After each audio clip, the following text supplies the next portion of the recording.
ఎంత దుర్మార్గులు అంటే మీరు అందరూ ఎంత ఆ సీఎం సీఎం అని అరిచి మీరు ప్రకృతిని భయపెట్టేశారు, మీరు భగవంతుని భయపెట్టేశారు. మీరు అంటే కూర్చోబెట్టి మీరు ప్రకృతి ఎంత భయపెట్టేశారమ్మా, కనీసం డిప్యూటీ సీఎం అయిపోతే వీళ్ళు ప్రాణాలు తీసేస్తారో అన్నట్టుగా నేను కోరుకోలే. నాకు ఆ తల్లి సాక్షిగా చెప్తున్నాను కదా, నేను కోరుకోలేదు, నేనే పదవి కోరుకోలే. ప్రభుత్వాలు మారాలి అనుకున్నా. కానీ మీరు సీఎం సీఎం అని అరిస్తే ఆ ప్రకృతి కూడా కదిలిపోయాము. కనీసం డిప్యూటీ సీఎం చేయకపోతే వీళ్ళు అసలు తుఫాన్లు భూకంపాలు క్రియేట్ చేస్తాను తల్లి కూడా అనుకుందాము. దయచేసి బాబు మీరు అదే నోటితో మీ అందరికి దండం పెట్టి చెప్తున్నా, కొంచెం మంచి కోరుకోండి. ఎందుకంటే మీరు ఈ శక్తి ఎలాంటిదో మీకు తెలీదు.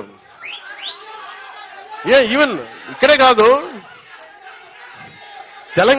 తెలంగాణకి వెళ్ళినా కానీ ఇదే నినాదం. అంటే మీ శక్తి ఎలాంటి శక్తి అంటే మీది ప్రకృతిని కదిలించేంత శక్తి మీది. అంటే ఎండిపోయిన ఎడారిలో మబ్బు రాని చోట, మబ్బు లేని చోట కూడా మబ్బులు తెప్పించి వర్షం కురిపించి ఎడారు భూములను కూడా పచ్చని పంటలుగా చేసేంత శక్తి ఉంది మీకు. అంత శక్తి ఉంది. సో మీ మానసిక శక్తిని మన పిఠాపురం అభివృద్ధితో పాటు రాష్ట్ర అభివృద్ధి, తద్వారా దేశాభివృద్ధి, తద్వారా భారతదేశం 2047కి సూపర్ పవర్ కావాలి భారతదేశం.